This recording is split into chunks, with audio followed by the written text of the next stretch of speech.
Tokyo, Japan, September 1941. The air in the Imperial Naval Headquarters was thick with tension as Admiral Isoroku Yamamoto stood before the assembled senior staff. Outside, autumn was settling over Tokyo, but inside this room, the atmosphere was heating toward a boiling point. Yamamoto's weathered face betrayed none of the internal conflict that had plagued him for months. A Harvard-educated officer who had spent years in America, he harbored no illusions about what he was proposing. "Gentlemen," he began, his voice carrying the weight of a nation's destiny, "the time for half measures has passed.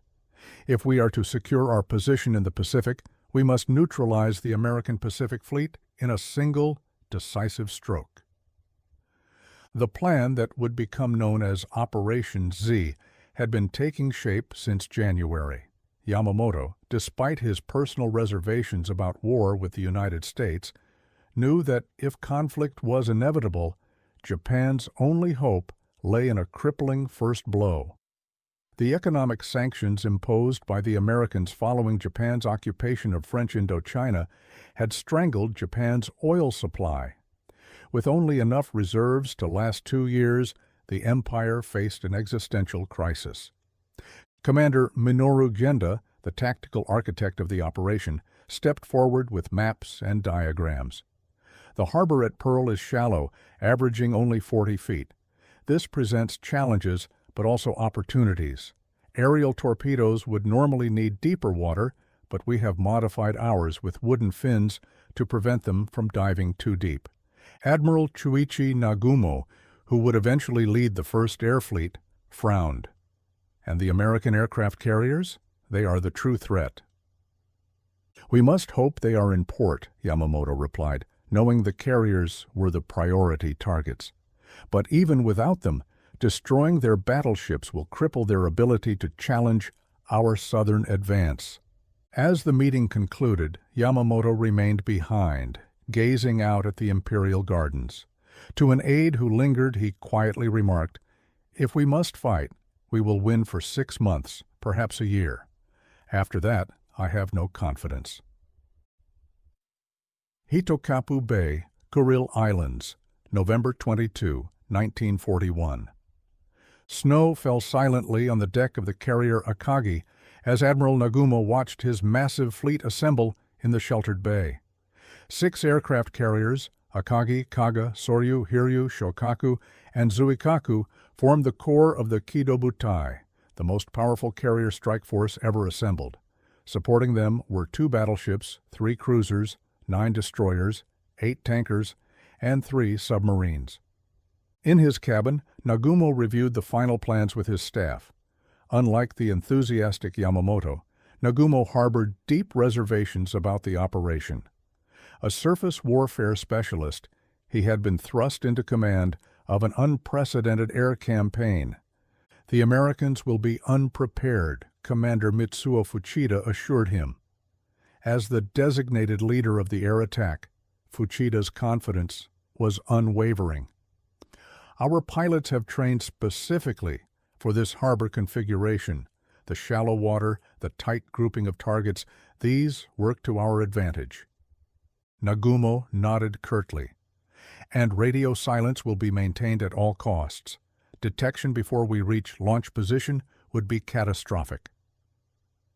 On the flight decks, mechanics worked tirelessly in the bitter cold, preparing 414 aircraft for the operation. Pilots studied maps and photographs of Pearl Harbor, memorizing the positions of American ships and installations. They would fly in 2 waves, the first to target battleships and airfields, the second to attack remaining ships and dock facilities. Lieutenant Commander Kakuichi Takahashi moved among his torpedo bomber pilots, addressing their concerns about the shallow harbor. "The modifications will work," he assured them. "The wooden fins have been tested extensively. Trust your training." As darkness fell on November 25th, the massive fleet weighed anchor and slipped into the North Pacific. Ahead lay over 4,000 miles of open ocean and the most daring naval operation in modern warfare. The die was cast. Washington, D.C., USA, November 27, 1941. The tensions of late autumn. Washington matched the political climate.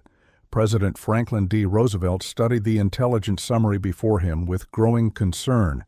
Relations with Japan had deteriorated precipitously since the oil embargo, and now military movements suggested a major operation was underway. "They're going to move soon," Roosevelt said to Secretary of War Henry Stimson. "The question is where." "The Philippines seem most likely," Stimson replied. "Perhaps Malaya or the Dutch East Indies. They need oil, and that's where they'll find it." Commander Arthur McCollum of Naval Intelligence entered with fresh reports. "Mr. President, we've lost track of several Japanese carrier divisions. They've maintained radio silence for days." Roosevelt's brow furrowed. "Get a warning to all Pacific commands. Tell them negotiations have broken down. War may come at any moment." The warning, dispatched to all Pacific commands, including Hawaii, concluded with the ominous words, "This dispatch is to be considered a war warning." Yet its language focused on Japanese movements in Southeast Asia, not the Central Pacific. In the offices of military intelligence, analysts pored over intercepted Japanese diplomatic messages, decoded through the program codenamed Magic. The Japanese embassy in Washington had been instructed to destroy their code machines, a clear indication hostilities were imminent. Lieutenant Commander Edwin Layton, intelligence officer for the Pacific Fleet, forwarded his assessment to Admiral Husband Kimmel, commander of the U.S. Pacific Fleet at Pearl Harbor. Japanese fleet movements suggest operations in Southeast Asia, no indications of operations against Hawaii. The intelligence community, fixated on the possibility of sabotage or small-scale raids in Hawaii, had failed to imagine the audacity of Yamamoto's plan. Pearl Harbor, Hawaii. December 6, 1941. The Saturday evening at the Officers' Club was in full swing as Lieutenant William Outerbridge nursed his drink. Recently appointed commander of the destroyer USS Ward, he was enjoying his last hours ashore before a routine patrol outside the harbor entrance. "Better get some rest, Bill," advised a fellow officer. "Sunday morning patrol is dull, but it's early." Across the harbor on Ford Island, Ensign William Tanner completed his maintenance checks on the PBY Catalina patrol aircraft he would pilot at dawn. The vast anchorage of Pearl Harbor spread before him, with battleships moored in neat rows along what was called Battleship Row. The massive USS Arizona and USS Oklahoma dominated the line, their imposing silhouettes visible against the setting sun. Admiral Husband Kimmel, Commander-in-Chief of the U.S. Pacific Fleet, worked late in his headquarters overlooking the harbor. His fleet lay concentrated in the narrow confines of Pearl Harbor, efficient for maintenance and security against sabotage, but vulnerable to air attack. This risk had been deemed acceptable. Japanese air bases were thousands of miles away, and no one had ever attempted a carrier strike from such distances. In the enlisted barracks, sailors and Marines enjoyed their weekend liberty. Private Robert Brooks of the USS Arizona wrote a letter home. "Hawaii is paradise, Mom. The weather's perfect, and they say we'll have a band concert on deck tomorrow. Don't worry about war talk. Nobody believes the Japanese would be crazy enough to take on America."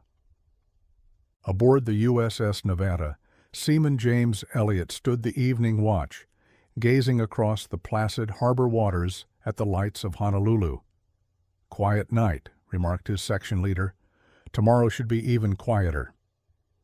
Neither man could know that at that very moment, just over 200 miles to the north, 6 Japanese aircraft carriers had reached their launch position. North of Oahu, December 7, 1941, 6 a.m. The pre-dawn darkness on the carrier Akagi was punctuated by the glow of shrouded lights as aircraft engines were warmed and final briefings conducted. Commander Mitsuo Fuchida, leader of the first attack wave, checked his maps one final time as mechanics helped him into his flight gear. Admiral Nagumo paced the bridge, watching as the eastern sky began to lighten. "Remember," he cautioned his staff, "if we are discovered before launch, we abort immediately."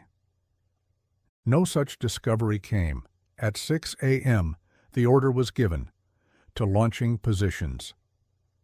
The first aircraft engines roared to full power as fighters, dive bombers, and torpedo bombers were positioned on the flight decks. By 6:15, the first Zero fighter lifted off from the Akagi, followed by a steady stream of aircraft.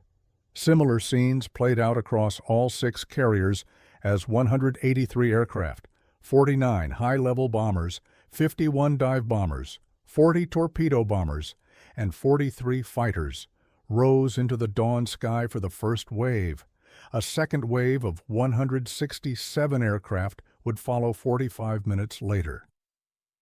As his bomber climbed into formation, Commander Fuchida gazed ahead toward the invisible target, still over 100 miles distant. The weather was perfect, clear visibility with scattered clouds that would provide intermittent cover.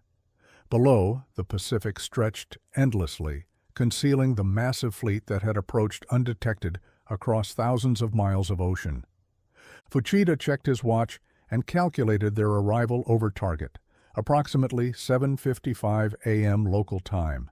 Services would be underway on the American ships, breakfast finished, Sunday routine in progress. The timing was perfect. "Tenkai!" "Take attack formation," he ordered over the radio, and the massive aircraft began to arrange themselves in their strike groups. The torpedo bombers descended to wave-top height, where they would approach their targets. The high-level bombers climbed to 10,000 feet, while dive bombers positioned at 12,000 feet, ready to plunge down on their targets.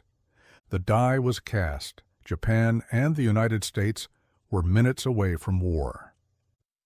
Entrance to Pearl Harbor, December 7, 1941, 6:37 a.m. The minesweeper USS Condor was completing its night patrol when Seaman R.C. McCloy spotted something in the dark waters. "Captain, there's a periscope off the starboard bow," he reported. The officer of the deck confirmed the sighting, a submarine periscope where no American submarine was authorized to be. The Condor signaled the destroyer USS Ward, responsible for harbor entrance patrol. Sighted submerged submarine on westerly course, speed 9 knots. Lieutenant William Outerbridge, roused from sleep and now on the Ward's bridge, ordered an immediate search pattern. The Ward spent an hour searching without result, but at 6:45 a.m., a PBY Catalina patrol plane dropped smoke markers near the entrance to the harbor. There, clearly visible, was a midget submarine attempting to follow a cargo ship into the harbor. Outerbridge didn't hesitate. "All ahead, full. Man battle stations." The Ward increased speed, closing rapidly on the submarine. At 6:53 a.m., the Ward opened fire with its 4-inch guns. The first shot missed, but the second struck the submarine's conning tower. As the submarine began to sink, the Ward charged over it, dropping depth charges to ensure destruction. Outerbridge immediately radioed, "We have attacked, fired upon, and dropped depth charges upon submarine operating in defensive sea area." The message passed slowly through channels. At Pacific Fleet headquarters, the duty officer received it at 7:15, but did not consider it alarming enough to wake Admiral Kimmel or General Walter Short, the Army commander responsible for Hawaii's defense. Pearl Harbor had seen several false submarine alerts in recent weeks. Unknown to the Americans, the submarine was one of 5 midget submarines launched from larger Japanese submarines. Their mission was to penetrate the harbor and attack ships during the air raid. The Ward had fired the first American shots of what would become World War II, but the warning generated by this action would arrive too late. Pearl Harbor, December 7, 1941, 7:55 a.m. Private Robert Brooks stood at attention on the deck of the USS Arizona as the American flag was raised to the strains of "The Star-Spangled Banner," played by the ship's band. Across the harbor, similar ceremonies marked the beginning of the Sunday routine on American warships. The morning was perfect. Clear blue sky, slight breeze, temperatures heading toward the 80s. A typical Hawaiian paradise. At exactly 7:55 a.m., Commander Mitsuo Fuchida reached for his radio transmitter and sent the coded message that would announce the attack's commencement to the waiting fleet. "Tora! Tora! Tora! Tiger! Tiger!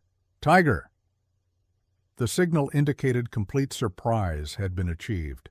Ensign William Tanner, flying his PBY Catalina on routine patrol north of Oahu, was the first American to spot the incoming attackers. His radio man frantically signaled, "Many planes heading toward Oahu from the north." The message reached the information center at 7:58, but confusion over whether they might be American planes delayed any general alert. On Apana Point on the northern shore of Oahu, Privates Joseph Lockard and George Elliott manned an SCR-270 mobile radar unit.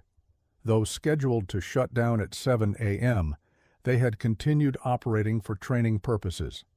At 7:02, they had detected a large formation of aircraft approaching from the north, but when they reported it, the inexperienced lieutenant on duty assumed they were a flight of American B-17 bombers expected from California. Now, as the first Japanese planes appeared over the mountaintops north of Pearl Harbor, that fatal misconception was about to be shattered. The attacking force had divided into groups. Torpedo bombers skimmed low over the water toward Battleship Row, high-level bombers positioned over their targets. Dive bombers selected airfields. Zero fighters sought out American aircraft before they could rise to challenge the attackers.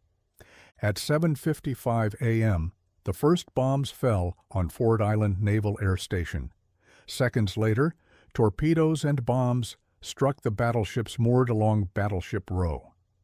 Aboard the USS Arizona, Private Brooks never completed his morning flag ceremony. A 1,760-pound armor-piercing bomb dropped from a high-level bomber penetrated the forward deck and ignited the forward ammunition magazine. The resulting explosion tore the battleship apart, killing 1,177 men instantly, including Brooks and almost the entire ship's band. Aboard the USS Oklahoma, Seaman James Elliott felt the ship shudder as the first torpedo struck. Then another, and another, 5 in total. The massive battleship began to list to port. "Abandon ship," came the cry as the list increased rapidly. Elliott scrambled over increasingly tilted decks toward escape, but within 12 minutes the Oklahoma had rolled completely over, trapping hundreds of men inside. Commander Logan Ramsey, operations officer at Ford Island, rushed to the window when he heard the first explosion. What he saw left no doubt. "Air raid Pearl Harbor! This is no drill!" he shouted to the radio man, who broadcast the message that finally alerted all commands. At his home on the heights above the harbor, Admiral Kimmel was preparing for a golf game when he received the call. Racing to his headquarters, he arrived in time to witness the devastation unfolding. As he stood watching, a spent bullet shattered his window and hit his uniform. "It would have been merciful had it killed me," he later remarked. The harbor became an inferno. The USS Arizona, torn open by its catastrophic magazine explosion, became a funeral pyre. The Oklahoma capsized, trapping hundreds. The USS California and USS West Virginia, both hit by multiple torpedoes, settled into the shallow harbor mud. The USS Nevada, the only battleship to get underway during the attack, made a valiant run for the harbor entrance, but damaged by bombs, was deliberately beached to avoid blocking the channel. Above the harbor, Japanese pilot Lieutenant Zenji Abe dived his bomber toward the USS Pennsylvania in dry dock. The Americans were completely unprepared, he would later recall. Ships were not at general quarters, no smokescreen was laid, anti-aircraft fire was sporadic and uncoordinated in the beginning. It was painful, even to us, to see such devastation inflicted on an unprepared enemy. At Kaneohe Naval Air Station, Ensign John Finn mounted a .50 caliber machine gun on an instruction stand and, exposed to enemy fire, began engaging Japanese aircraft. Despite receiving multiple wounds, he continued firing throughout the attack, later receiving the Medal of Honor for his actions. On the cruiser USS St. Louis, quick-thinking officers ordered the ship to get underway immediately. As it steamed toward the harbor entrance, a midget submarine fired 2 torpedoes, both of which missed or failed to detonate against the Channel Bank. The St. Louis escaped to sea, one of the few large ships to do so. At Hickam Field, Sergeant Raymond Erickson had just entered the mess hall when the first bombs fell. The building took a direct hit, killing scores instantly. Outside, American aircraft parked wingtip to wingtip for protection against sabotage, but making perfect targets for air attack, were strafed and bombed relentlessly. At Wheeler Field, home of Oahu's fighter defense, Lieutenant George Welch and Lieutenant Kenneth Taylor had been at an all-night poker game when they heard the attack. Without orders, they raced to Halewa, a small airfield where their P-40 fighters were stationed for gunnery practice. Taking off while mechanics were still loading ammunition, they engaged the Japanese raiders, shooting down multiple aircraft between them. At 8:40 a.m., as the first wave of attackers was returning to their carriers, the second wave of 167 Japanese aircraft arrived over the target. They found Pearl Harbor shrouded in black smoke and met significantly heavier anti-aircraft fire as American defenses had now been fully manned. Commander Fuchida, circling above to assess damage, was impressed by the American response to the second wave. "The anti-aircraft has greatly intensified," he noted in his log. "They learn quickly." By 9:45 a.m., the second wave was departing. Admiral Nagumo, upon receiving their reports, faced a critical decision: launch a third attack wave to target the submarine base, fuel storage tanks, and repair facilities, or withdraw. Concerned about American counterattacks, the unknown whereabouts of American carriers, and satisfied with the destruction of the battleship fleet, Nagumo chose to withdraw. It was a decision that many Japanese naval strategists would later criticize as a critical mistake. As the last Japanese planes disappeared over the horizon, the harbor continued to burn. Rescue operations were underway everywhere. Sailors coated in oil were pulled from the water. Cutting crews worked desperately to free men trapped in capsized ships. Medical facilities were overwhelmed with wounded. The final casualty count would reach 2,403 Americans killed and 1,178 wounded. 18 ships had been sunk or seriously damaged, including all 8 battleships of the Pacific Fleet. Of 402 American aircraft in Hawaii, 188 had been destroyed and 159 damaged, most of them on the ground. Japanese losses were light: 29 aircraft, 5 midget submarines, and 64 servicemen killed. From a tactical perspective, it was an overwhelming victory. Imperial Navy Flagship, Nagato, Japan, December 8, 1941. Admiral Yamamoto received the reports from the returning fleet with a mix of pride and trepidation. The operation had exceeded tactical expectations, achieving complete surprise and devastating the American battleship fleet with minimal losses. "A brilliant success, Admiral," his chief of staff congratulated him. Yamamoto nodded solemnly. "We have awakened a sleeping giant and filled him with a terrible resolve," he reportedly replied. Whether he actually spoke these prescient words remains debated by historians, but they reflected his genuine concerns. As a student of America's industrial might, he harbored no illusions about the long-term prospects of war with the United States. A critical concern soon emerged from the detailed reports. None of America's aircraft carriers had been in port during the attack. The USS Enterprise and USS Lexington had been delivering aircraft to outlying bases. The USS Saratoga was undergoing maintenance on the West Coast. In the carrier era just dawning, these ships would prove far more valuable than the battleships Japan had so successfully targeted. More immediately concerning, the attack had failed to destroy Pearl Harbor's infrastructure.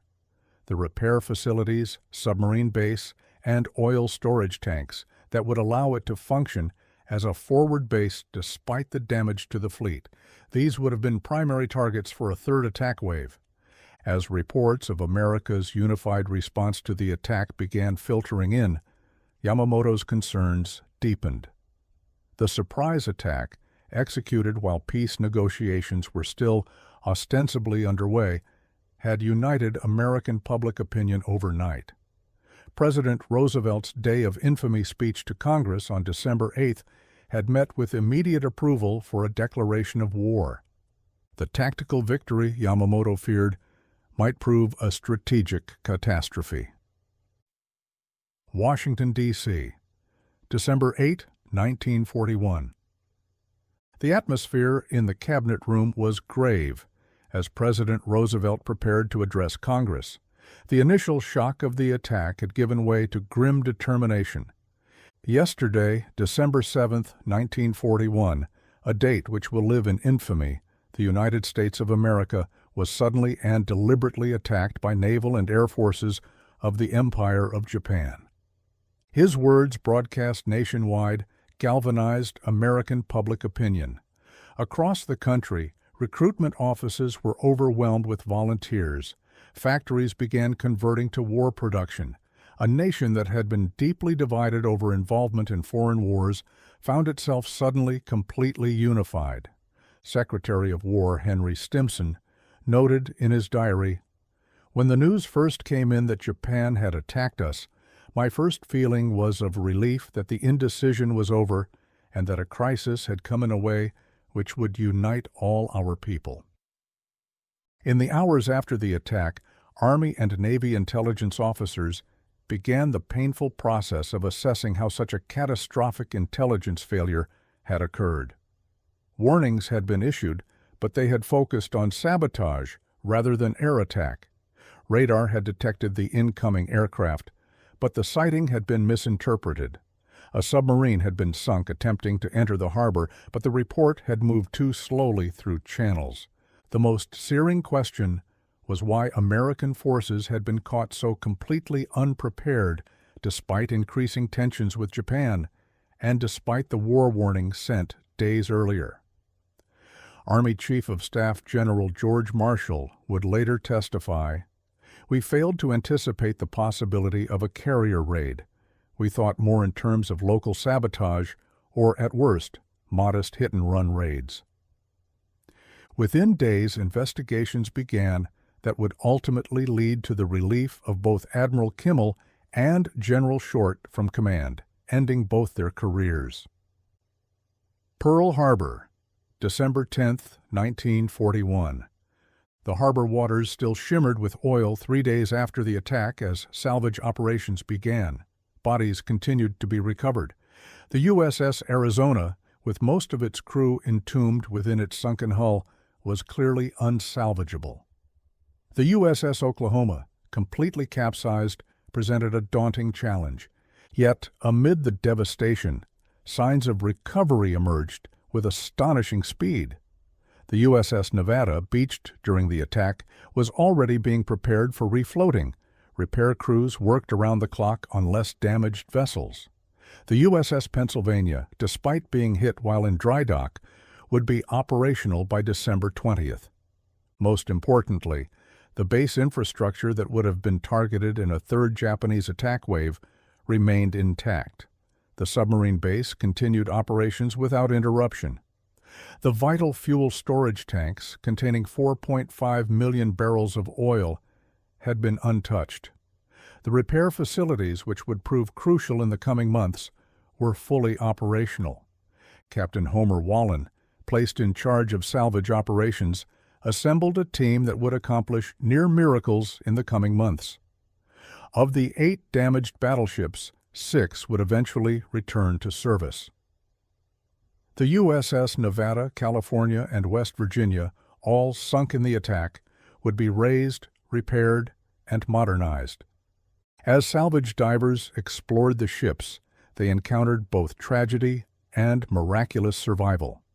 In the capsized Oklahoma, tapping was heard on the hull for days after the attack.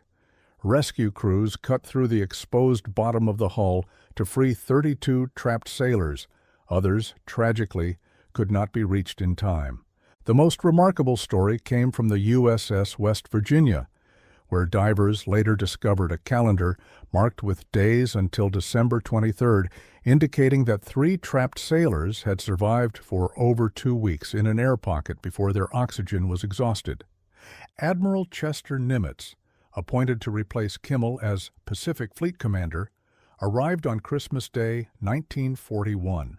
Surveying the damage, he commented on the 3 vital assets Japan had failed to destroy: the fuel storage, the repair facilities, and the intelligence station at Pearl Harbor that would later help win the Battle of Midway by breaking Japanese naval codes. Most critically, America's aircraft carriers had escaped the attack entirely, preserving the force that would ultimately turn the tide in the Pacific War. Within months, these carriers would strike back at Japan in the Doolittle raid on Tokyo, and within 6 months they would inflict a decisive defeat on the Japanese Navy at the Battle of Midway, fulfilling Yamamoto's prophecy about awakening American resolve. Tokyo, Japan, January 1942. General Hideki Tojo, Japan's Prime Minister and War Minister, presided over a celebration of the Pearl Harbor victory. Across Japan, newspapers and radio broadcasts trumpeted the Imperial Navy's achievement. Yamamoto and his planners were national heroes. In military circles, however, a more nuanced assessment was emerging. Admiral Matome Ugaki, Yamamoto's chief of staff, wrote in his diary, "We have won a great tactical victory, but perhaps created a strategic disaster." The attack had indeed crippled American battleship power in the Pacific, clearing the way for Japan's planned offensives across Southeast Asia. In the weeks following Pearl Harbor, Japanese forces would capture Guam, Wake Island, Hong Kong, Singapore, and the Philippines in a series of stunning victories. Yet Yamamoto remained troubled. The failure to destroy Pearl Harbor's infrastructure, the missed opportunity to eliminate the American carriers, and, most importantly, the psychological impact of the attack on the American public, all suggested that the initial victory might carry the seeds of eventual defeat. In a private conversation with Naval Minister Admiral Shigetaro Shimada, Yamamoto was blunt. "Hostilities have begun, but the real war lies ahead. I fear all we have done is to awaken America and fill its people with a unity and resolve that will make them formidable indeed." By June 1942, his fears would be realized at the Battle of Midway, where the aircraft carriers that had escaped destruction at Pearl Harbor would deliver a devastating counterstroke, sinking 4 Japanese carriers and definitively shifting the momentum of the Pacific War. Pearl Harbor, December 7, 1991. 50 years after the attack, aged veterans from both sides gathered at Pearl Harbor for ceremonies of remembrance and reconciliation. Former Japanese pilots who had flown in the attack stood alongside American survivors on the memorial spanning the sunken wreck of the USS Arizona, where 1,102 men remain entombed. The harbor that had been an inferno of destruction was now a place of solemn peace. Oil still seeped from the Arizona's ruptured bunkers, tears of the ship, as many called these persistent reminders of the tragedy. Richard Fisk, a Marine bugler who had survived the attack on the USS West Virginia, performed taps at the ceremony. Earlier, he had formed an unlikely friendship with Zenji Abe, one of the Japanese pilots who had bombed Pearl Harbor.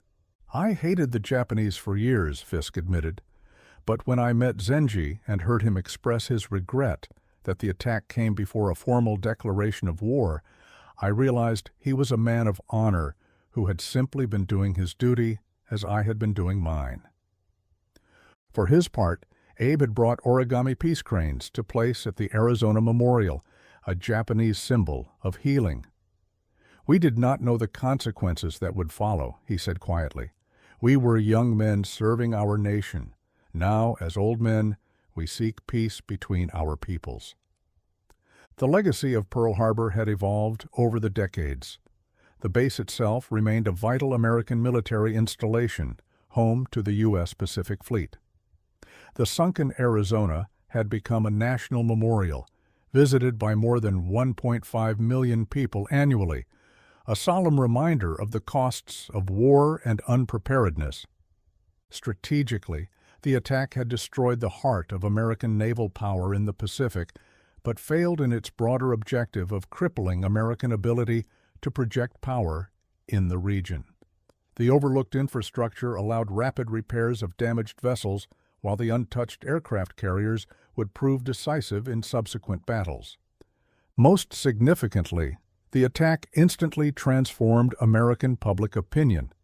A nation deeply divided over involvement in foreign conflicts became unified in its determination to achieve total victory, a unity of purpose that would ultimately bring to bear the full weight of American industrial and military power. Admiral Nimitz, who had guided the Pacific Fleet from the ashes of Pearl Harbor to ultimate victory, perhaps best summarized the attack's paradoxical legacy. It was a brilliant tactical victory for Japan, but a catastrophic strategic blunder. The surprise attack on that Sunday morning had indeed awakened a sleeping giant whose aroused fury would ultimately reach all the way to Tokyo Bay, where less than 4 years later, the formal Japanese surrender would be signed on the deck of the USS Missouri, a ceremony that finally closed the chapter that had been opened on the day of infamy.